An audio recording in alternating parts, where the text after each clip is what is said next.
afternoon, ladies and gentlemen. Welcome to another exciting Propagandacast from your host, ImperialDane, Master Propaganda Hero Site, Defender of the Fatherland. Off here to an exciting 1 vs 1 on Angoville. Between the south, we got here ImperialDane himself, fighting for the Wehrmacht, Germany, Deutschland, taking on the role here of the... let's just say one of the 1st Panzer Brigade. There's north we got here Sreczka fighting for the Soviet Union, Socialism, the 3rd Mechanized Corps. We've got here Encirclement, Osttruppen and elite troops here with Oststurmtrooper, StuG and Pioneer versus Shot Rifle, Defensive and Lend-Lease Tactics with Satchel Charge, T-70 and Sniper Bulletins. So my apology for sounding a bit frazzled. It's mostly because the computer's been blue screening me a lot lately, so I don't know, I'm just slightly on edge about that. Not sure why. I'm guessing might have been an updated driver needed something like that. Not sure why. And it's got WD start here for Sreczka in the north, with Strafniki on the way. Grenadier MD42 Pioneer start here for me. Rather conservative start here. Could also gone for the Ostrom Doctrine, which has sort of been using a lot lately, just sort of pushing out a bit more infantry early on. Both players probably going down the western side. Normally a personal Jesuits of Wehrmacht is the best idea for the third, though. It's a bit more of a surprise he's booming down both engineers. Also note the way I'm sort of moving ahead my troops. It's a slightly more sort of shall we say, staggered move there. Less linear, just sort of trying to project there for the fuel point, secure that, while at the same time keeping troops screening the south side. So that I'm sort of trying to more aggressively push for the fuel point that way with my capping order. Second Grenadiers go on the way. And then you need to sort of find what's Grenadiers important. Not exactly their best in case, and most of the shots can just deny me the fuel there for a bit, slow me down. We got Peons moving down eastern side here for Sreczka and the Soviet Union, the 3rd Mechanized Corps. Engineers on the run, Pioneers coming up, Grenadiers slowly crouching on the Engineers, with the 2nd Grenadiers Corps arriving. And he's moving straight for the CoH point here, basically wants to deny me moving up there. But generally, as a rule of thumb, if I play Angoville, I'll always focus on controlling the western compartment first, at the western half of the map, before doing anything else. Also, while I'm at it, big thanks to Stephen for supporting the Propagandacast for pledging on Patreon. Most appreciated, Stephen. You're doing good work. You're doing good work. And of course, big thanks to all of those who, of course, already pledged on Patreon and already supporting me. So we got 2nd Penal Squad there on the way for Sreczka. Organizing for 2 sandbags up to help defend the western fuel point against any Russian incursions. Grenadiers standing about the CoH point, dug in and ready to fight for the fatherland, with the 3rd Grenadier Squad there on the way. He's continuing to move back down here. Again, he's a bit not sure what I'm doing here. Pinching up, shooting a bit there. Falling back for the time being. Otherwise, my plan, if I'd not seen anything there, just to try and move about here, hit the house here, and that's set up around the CoH point, making it hard for him to do anything there. 3rd Grenadier Squad arriving here for the 101st Panzer Brigade, fighting somewhere in the Baltics, which is where it was stationed overall. Pretty much for the remainder of the war, I think, largely. We'll make up the Panzerverbände von Strachwitz at one point. Grenadiers moving up here, alongside the SS Panzer Brigade. Grosswith was one of the few SS Panzer Brigades ever created. So Double Pimps moving about here in the southern half of the map. They yet to secure the fuel point. It's more secure about securing the area around it, so they can't push in and threaten it. Secures it, which certainly works out. But at the same time, I've already got the fuel point, and my own fuel point, and I'm taking up there for the fatherland as swiftly as humanly possible. Grenadiers moving up here. In this case, basically not going to try and engage him, but actually again sneak about behind him and sort of threaten him around his own CoH point. That way, making it hard for him to go everything there. Also note, Sreczka is roughly around top 50 Soviet player, so he's not exactly a slouch, or at least not supposed to be. MD42 setting up here, though in this case the position is a bit awkward.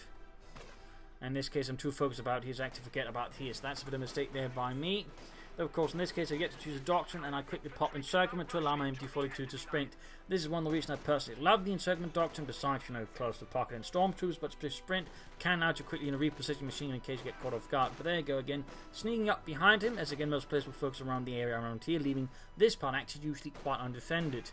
In that regard, I tend to find Angoville to be a good map to train your ability to actually flank your opponent. So if you sort of struck them with Angoville, try and play more, try and focus more on actually outmaneuvering your opponent rather than trying to fight him head on. Troops moving down the T with the penal troops there. That'll be my Pioneers, MD42 with the 2nd Pioneers Squad there to support. Penal troops taking 5 from the Grenadiers as they block off here. At the same time, again, we got the 3rd Grenadier Squad going for the CoH point there, thus in time immediate access to the fuel point. Penal troops there push back. We get a sniper dart here for Sreczka trying to bleed me out. Also, Telemines briefly considered, but I didn't want to do it while he was still nearby to actually see it happen. Sniper finds the Grenadiers, they're pushing them back. Scope moves in a gun, which I believe in some snipers utilize to get away with it. Though for what reasons I can't quite tell. Pioneers with their flank behind MB42 again. They got work there by Sreczka, also trying to outmaneuver me. Pioneers falling back here will most buy some time. Well, again, I'm just sort of denying him access to the resources here because, again, he wasn't defending this area very well. But again, that means I'm weak here. So it's not quite fully working as well as I'd hoped there. But I'd like to make a nice company up there. We got Flambearers up here, putting people from Nectum up towards the cover unless they want to get a severe tan of the terminal kind. One of these aren't the numbers of the engineers, taking a few hits there and there. One of these grabbing the victory point up here. But the sniper there's putting a lot of pressure. We also got from Sreczka a doctor into this shock rifle. A shocking choice there. You don't see that often. Again, it is slightly increasing, I think, over certain players as some are realising that, hey, shock troopers are pretty good, and hey, the IS-2 is actually pretty good as well. Going there for the cutoff point, slowly pushing up, pressuring his fuel. Though again, the sniper there is forcing me to be a lot more cautious. And now my front line is a little bit more scattered, as I've rather extended my initial manpower search here on the finding around there, and I actually have nothing to maintain the front line. I'm using a 2-2 though to sort of try and establish some kind of control. I could also go on for the half-tech, but the sniper rather sort of compels me to go for the 2-2 to deal with it. At the same time, pressing the victory or the fuel point over there. Sreczka suddenly in a lot more control here. Can be slow on health. Penal trooper snipers there threatening. A bigger push down the center. You got 3 penal troopers for him and 1 sniper team there. Engineers rapidly pushed away here by the 2-2-2, the elected punches Speerwagen, and there goes straight to the MB42 and suppressed. Good dude going out of there. Just gives them everything you got. Just make sure not to give them everything we've got, since that means we have no ammunition. And this thing about he pioneers the flank as well, just in case he was using the house. A quick flank attack round order here can usually clear out the building. Strafniki falling back and are pushed back there again. Pioneers popping into here, and they should actually have range to deny them cover there if necessary. But there you go, we got a shock trooper squad out here for Sreczka. 2-2 rolling up behind and opening up there with the ultra cannon and coaxial machine gun. People still moving in. I don't think he's got any of that upgrade with anti-tank rifles. Of course, still have to be careful, otherwise I'm going to get hit with a satchel charge, which is not going to be particularly fun for me. Though, of course, it's going to be amazing for Sreczka, as he's now moving up his sniper team pretty aggressively there, which is actually a bit risky, seeing my 2-2 could in theory now rush it. So they're dealing with the Grenadiers head on. Pioneers bring up their Flammenwerfer, 2-2 providing carrying fire there as well. Sreczka swiftly moving away from the east to the west there to try and push up there, pressure me there again. There's a lot of back and forth there as either side tries to outmaneuver the other. Sreczka's moving down there with the PPSH-41s. And there goes Satchel Charge off, almost wiped the Pioneers. That was a really close one actually. What's the demo charge? Oh wait, something really went boom. Shops there being suppressed, not entirely sure what's going on with Sreczka. I think he's trying to pull off a lot of things he's sort of slightly forgetting here. Lost an engineer squad. And at the same time, I think the fuel panel in the west, that means he'll be able to sort of edge ahead of me in fuel. 2-2 rolling up there, engaging these shock troops up close. Again, as long as they're pinned down, they can't really respond at all. And again, I'm not entirely sure he hasn't retreated. I'm guessing he's a bit stressed out here again to sort of my constant rapid outmaneuvering on again into my flanks, which is causing him to not quite pay fully attention to them. So he actually suffers and lost there. But even then, with all of that going on there, they still only went down to half health and lost 2 men. So I mean, you know, shock troopers are pretty sturdy. But almost got the fuel point there in the west, even though as I'm hitting his eastern fuel point in, but returning the favour. Grenadier here supporting the Leichte Panzer Speerwagen in Südwest. Secure the point there, and we got Panzer Grenadier. Technically, most Panzer Grenadiers would have been sort of more equipped like this. In fact, the Panzer Brigade Panzer Grenadiers would sort of been the actual reflection of these Panzer Grenadiers we've gotten comers too, since they're the ones that sort of really first be equipped to any sort of larger scale with assault rifles. So even then, there'd be chaps with just light machine guns. That's sort of a fun note there. It was only really 1945 that sort of Panzer Division Panzer Grenadiers received really a sort of any sort of serious assault rifles themselves, besides, you know, an experimental level stuff. Ladies and gentlemen, the penal troopers there. Got the penal troopers pushed back. And there you go, penal getting engaged out in the open. The 2-2 blasting over with its auto-cannon coaxial machine gun, unleashing hell upon the unfortunate Russians. Also demo charge there on the victory point. Not bad. Not bad. That of course really nasty. No take up yet for Sreczka, though he couldn't feel no push for some T-70s or something like that against me. Back here though, we got take up for the fatherland, Germany. And there you go, using sprint to quickly, you know, clear the distance and get into support range of the 2-2, while also opening up the Flammenwerfer, which doesn't quite so much care for their body armour. But still, the Pioneers are getting shredded by the PPSH-41 wielding shock troopers, annihilating the fascists. What team if we're doing it? Yes, but we're being done in by that thing. I think we need to get out of here. But overall, maintaining nonetheless aggressive map control is going to need some kind of light vehicle, some other counter to my 2-2, which is otherwise still a force to be reckoned with. For the Wehrmacht, and a 2-2 that is not contained, though, can quickly become quite a threat. But we can see there's going for the PTS 41, oh, not 31, yeah, 41 rifle actually. I can't remember the PTRT or the PTS 41, but that was basically one anti-tank rifle that when they actually had it, though, they hadn't begun producing ammunition for it, so until then it was basically just a huge lump of iron they couldn't utilize. So it was like only October 1941, months after Barbarossa, 7 months anyways after Barbarossa had begun, they could actually equip them with munitions, so they could actually utilize them. Pumas moving down here in the west, but he's got the Tango Tank command up here. Sreczka can soon go for some light vehicles. Hitting the point here right next to the demo charge. He's not paying attention though. Of course, I'm not aware there's a demo charge. Peter is doing a bit of damage to the 222. Quick rifle grenade here from the Grenadier. But easily dodged there by Sreczka. Sniper fire here in the west versus the advancing Panzer Grenadier. Pumas with those coming up. The snipers need to be careful there. As out in the open, they're going to be quite exposed if he's not careful.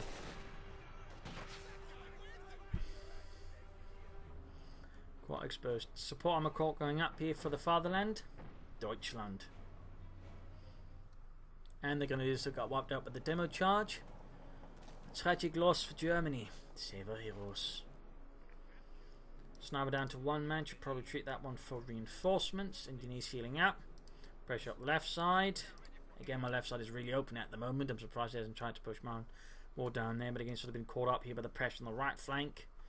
And of course the 2-2, which is now rather banged up. And not going to really be any support there. But still, we can see pressing on there with a one-man sniper team there again. Really pushing it there. Sreczka needs to be aggressive, and he knows that. So he's risking it. Let's not necessarily risk over the port. Then again, I don't use snipers. I don't like them. But there you go, pushing it aggressively. Again, he's now seizing a lot of the map. Again, my force is exhausted. I have to pull back. I don't have a half track. Probably could have considered. But at this point, again, I have the 2-2. And I'm rushing for armor. I think 2 light vehicles here would have put me too far behind. As you see there, the F-6 in the way, that probably would have. And even then, you know, by the time he has that, I can maybe, you know, go for the StuGs that way, deal with it. There you go, pushing back. The Pumas were there. But as that happens, shock troops appear on the other flank.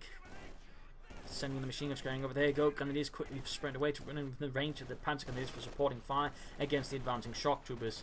And this causes Sreczka there to fall back, as charging into that could be rather suicidal. Though he could have spotted the smoke grenade. They're almost catching them, but not quite. And he pulls back into cover despite. That's a bit of a dead end, to be honest. There you go, 2-2 flank in. Pumas there covering the flank. Panzer Grenadiers charging forwards at them. H-6 are around there. Thorpe, Sreczka, and the 3rd Mechanized Corps. Doing nicely. There you go. H-6 and landing a good hit in a 2-2 with its 76.2mm gun. Continues forwards very aggressively. Almost got it. If he gets around, that would be great help for him. And oh, missed it. So it gets within the range of the Panzerfaust there. Pretty bad news for the H-6M. 2-2 dodging another shot there. Panzer there being pushed back by the advancing Panzer Grenadier as they faithfully charge forwards. Now the demo charge there by the northeastern victory point there. Not bad. Needs to counter-attack. He needs to summon support the F-6 before he loses it to, well, incessant Panzerfausting, which is obviously what I'm going to try to do there. But there you go, Pumas arriving, and the troops here are going to be in a bit of a weak spot to deal with it. Shock troops blowing up there, another wave. Grenades off there. He did quite advance into it, much to my dismay. Still, Sreczka there putting up a good fight. Valiantly fighting the fascists. H-6 there being slowly repaired. Back here, repairs going on, and there we go. We got the StuG 3G arriving here for the Panzer Brigade. Most likely though from a nearby StuG Abteilung, since Panzer Brigades, unless they're second series, would not have had those. In fact, they were largely had Panthers and Jagdpanzers. Satchel charge there. Dodged. And over here, MG-42 holding up the shock troopers. Could pop a smoke grenade here, but in this case gets pinned before he can do that. Overcoming the shock troopers there with sheer firepower. Hot work on the assault gun. And moving towards the victory point, in this case still with a minesweeper first. Hitting the core point again. And catch the Pioneers out there with the Stravniki. T-70 falling up there for Sreczka.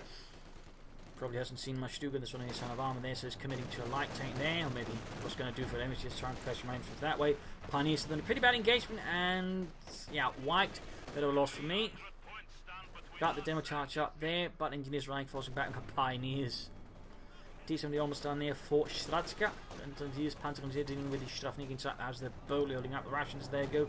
Using infantry awareness to project against the snipers just to make sure I don't run into an infantry. They might be hiding down the blind corner, but there you go. Attack round through the hedgerows, landing a good hit there on my 222 with the T70 light tank there arriving for Sreczka.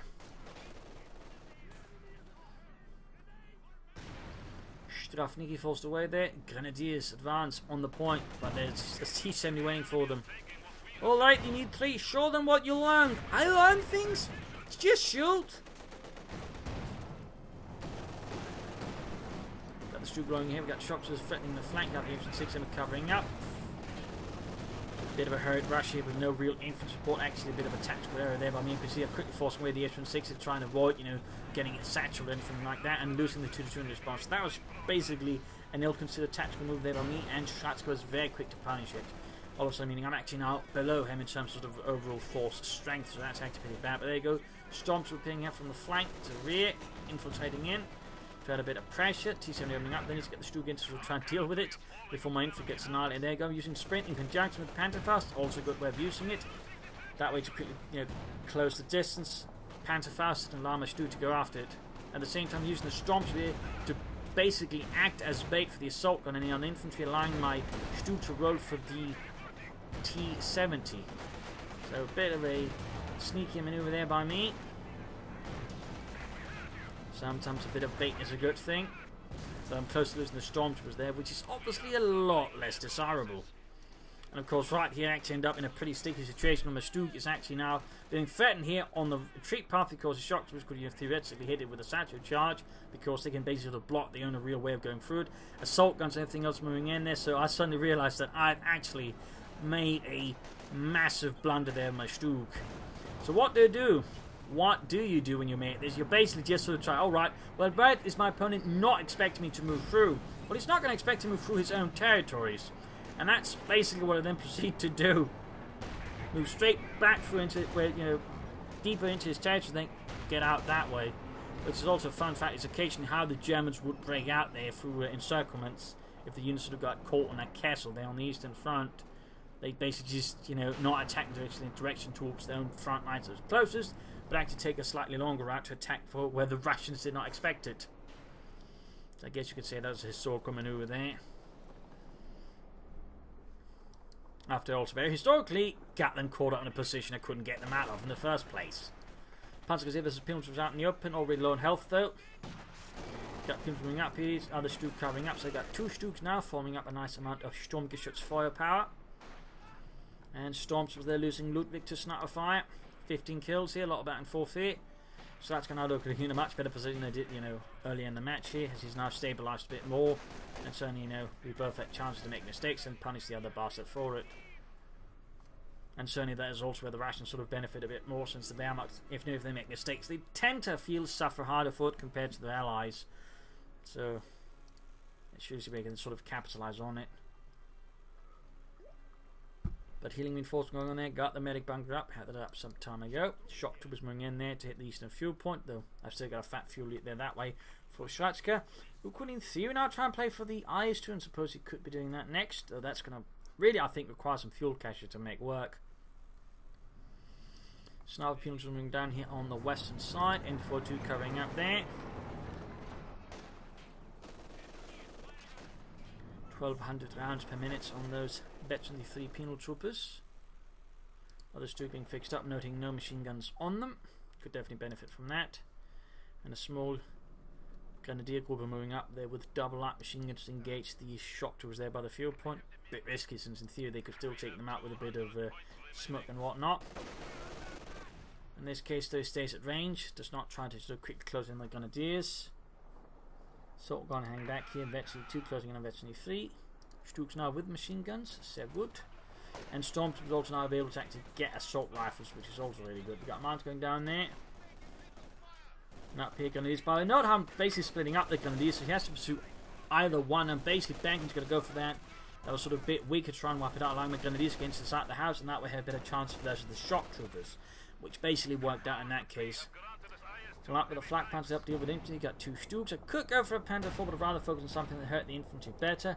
Plus, of course, maybe a chance of murdering out the sniper.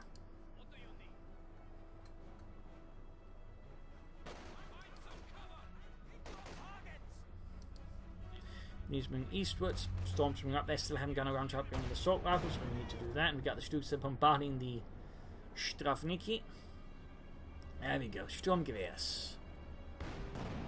Quick attack round here through the hedgerows. Very good move there by Sreczka. It actually certainly put some pressure on me since I was never quite able to sort of hit back at the end. Certainly also had a bit of a hard time figuring out exactly where to, which obviously made it hard to hit back.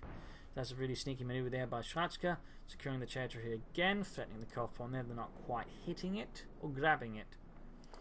And we got the flak panzer arriving here for the fatherland, Deutschland. And I'm basically, in this case, I'm setting up, trying to attack through here, sneak out and that way hit home. Very hard. Again, I like to flank on Angoville. I mean, you might as well call it Flankoville. Ha ha ha. Quite the pun there. There you go, flak panzer catching the snipers out and then alongside the assault rifles. And there you go, sniper team wiped. Never underestimate the Ostwind. In this case, I think the Stormtroopers basically got the credit for the kills.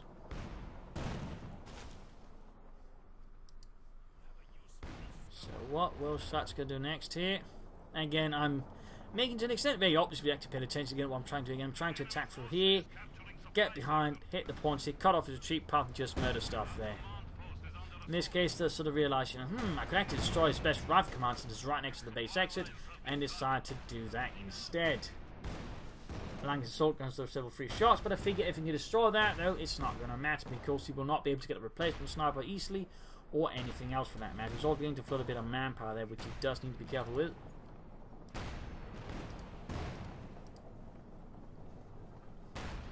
And there you go, special rifle command down, denying me access to further penal troopers or snipers. Setting up here for flank, loosening up for here, very good. We need to get the assault and sort of supporting as well. He's just attacking ground here, which is a bit harder to manage, requires a lot more micromanagement, which of course he can't easily afford there, while he's also got all the infantry moving about. So he can't easily move in from another angle to sort of support it properly. Shots with those pushed back by the Austrian flak panzer, but there you go, continue deeper flank through here, going down the Austrian to deal with that, as I've sort of got a decent idea what he's doing there. But really he needs to get the assault, I think, up there to really support properly. But he's clear at this point, I think, saving up for the IS-2. He's also beginning to flood a bit much manpower there. Again, fuel cache, I think, could be a very excellent idea there for Sreczka to sort of support him with more resources. More shock troopers, maybe. Conscripts. I mean, he's got several options. He just needs to spend it. But there you go. Solidify down the Panzer Grenadiers. Threatening them there. And we got the penalty there, the cuffing, sort of the retreat path here. Apparently I've forgotten there or something. Then again, trying to hit the CoH2 one. They're not entirely sure why he's focusing on that one specifically. You should rather be focusing on trying to put as much pressure through here. That way, catch me off guard there. But again, he's probably worried I'm going to do the same thing now, which is obviously quite, you know, a sensible one. Stormtroopers versus penalties there, not quite a fun because you need to deal with them. So it's a bit of a standoff here between either side because I can't commit fully to that one while he's still threatening there, and vice versa. So it's sort of basically keeping each other sort of in check, though still to an extent now have more resource and force on the field, and Sreczka continues to sort of float manpower there again. Apparently not entirely sure what he wants to do with it. Again, he wants the IS-2, but he's afraid apparently to build up a cache to support it faster out, which I do think is a mistake. Following up with more Panzer Grenadier for more on the move firepower, and another flak panzer. Again, I'm just at this point slowly building up for it, which should also then mean I will probably then also have the ability to set up for close the pocket. Which obviously, if I have encirclement and I have a chance setting up for a close the pocket, I'm going to set up for a close the pocket come hell or high water. It doesn't matter. I will go for close the pocket if I can. As it is, without a doubt, the most fun doctrine ability in the game. Because it takes setup and the payoff is amazing. So at this point, I'm pretty much just in close the pocket mode.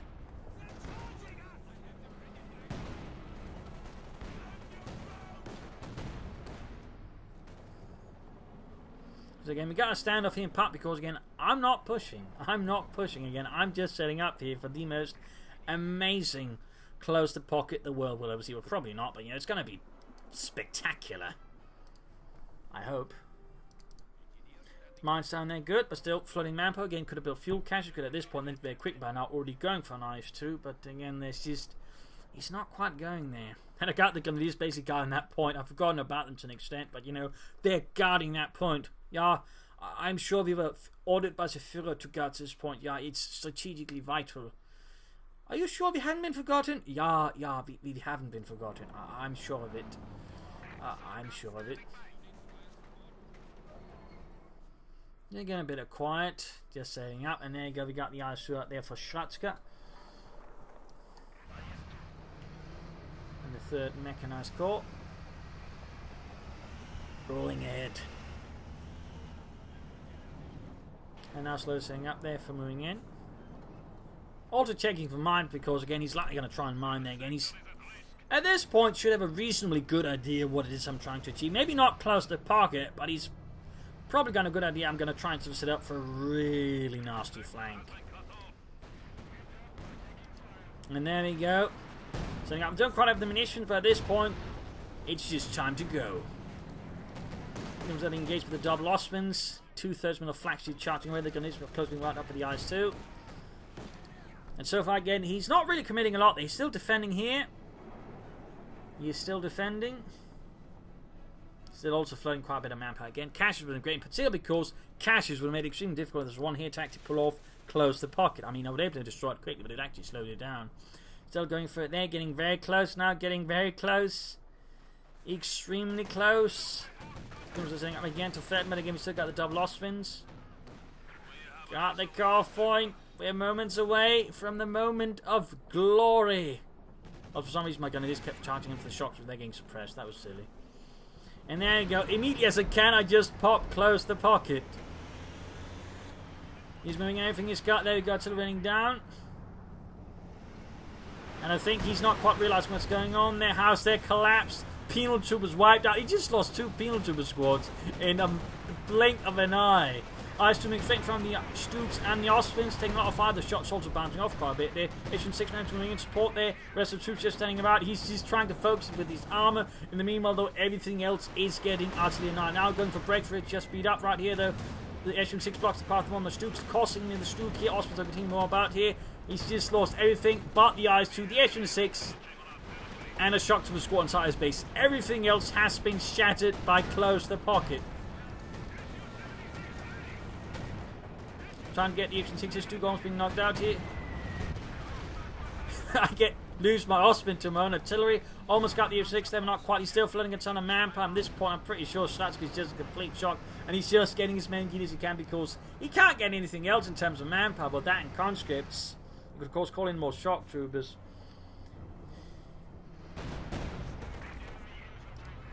IS-2 rolling ahead there, rapidly and violently.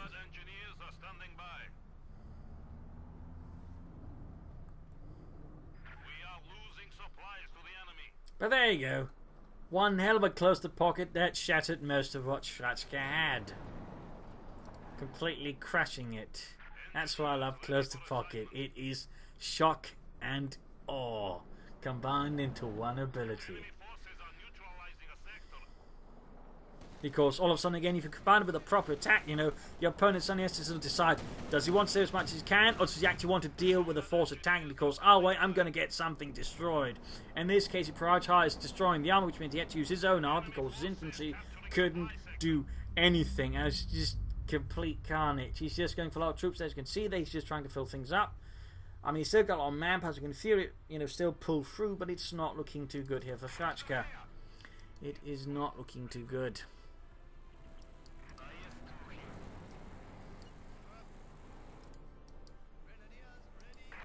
Got the H-6 there rolling down through the centre. Going to be standing ready with Panzerfaust to damage it. Landing a good hit.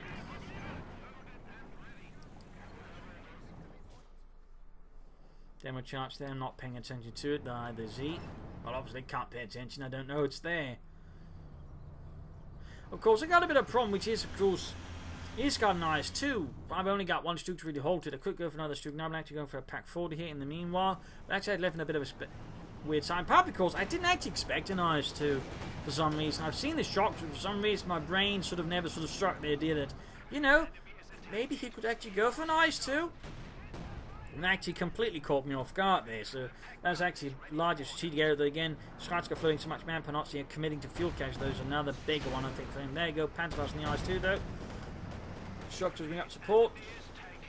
Which thinks I know as well. And in that sense, I mean, kind of a bit undergunned there compared to him. Need to put back the Stuka force. Lost the Austrian wing support as well. In the moving up the shock troops in the east. Bit of carnage cases. He's just launching in there with all his might. Pack 40 running from the south. This Stuka almost done, but the Austrians themselves being knocked out as well. Shocks moving in there. Don't really have a lot to counter them because again my Austrians on the run. The machine guns are elsewhere, and my infantry are scattered there. So I mean, he's completely just managed to catch me off guard with just one bullet shot. But there you go.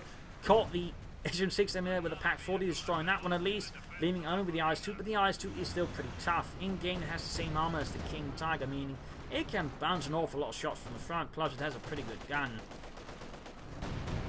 Pack 40 there, white, pretty bad stuff. You got the Stuka moving in, they need to roll in the other Stuka despite it being on low health. Shots moving around, they can probably try and recruit, but they got the Austrian firing in there supporting.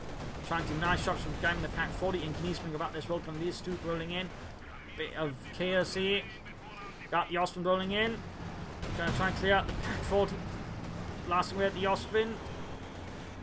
Stuka gaining Red 2, trying to target weak point, but can't because he quickly pulls out behind the ship, preventing him from firing.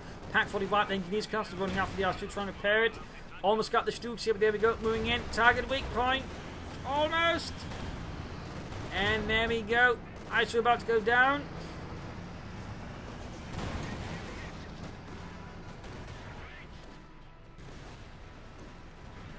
There you go. GG. GG. Game over. A bit one-sided towards the end, I know, but it's just most, again, the whole repeated crashes thing. Sort of been spending most of the day trying to find something. So, you know, I just sort of had to pick something. I knew this one had a pretty amazing close-to pocket, which I figure, you know, will make do. So, again, my apologies, not quite fully up to scratch. Also, they're trying out something new there because I figure maybe, you know, something a bit less overly dry, you know. So, again, if you don't like it, let me know for the YouTube title. But, you know, if you like it, I'll stick with it. It's just, you know, something there to maybe, you know, try out something a bit new. Then, again, maybe something less dry. Maybe something that gives you an idea of the match, you know, get you a bit hyped. So, hopefully it worked. If not, you'll, you know, I guess I'll just go back to the old style, the old format of, you know, titling episodes. Anyways, nasty fight here again, highlighting just the power of close to pocket sprint, stormtroopers, all just good maneuver. And again, just highlighting here how you play sort of angle. Again, it should aim for these corners, aim for the corners, aim for the corners. You're trying to flank, outmaneuver your opponent. And if you can do that, you can generally sort of do pretty well. Sreczka, though, could have used his manpower more efficient at times. Caches, again, I think would have benefited Sreczka quite nicely there. But again, he did put in a rather spirited assault there in the end. Had he pulled through there, he probably could have beaten me again, had not been able to keep my Stukas alive there, because then I'd just been nothing to stop him, really. He could just crush me with his eyes too. So it was kind of close there, but, you know, he just, by the end there, struggled a bit with his manpower to sort of, you know, use it efficiently. So there you go again. Hope you enjoyed it, learned something from it. You did, you know, subscribe, like, share, and comment on it. If you want to send a replay of your own, details on the video description, where you can also, you know, pledge on Patreon or donate via PayPal. So also a big thank, of course, to my Patreon, you know, supporters. Big thanks to all of you for supporting me. This video is very much all thanks to you. So thank you all for joining in, and hope to see you all tomorrow for another trending episode. Bye.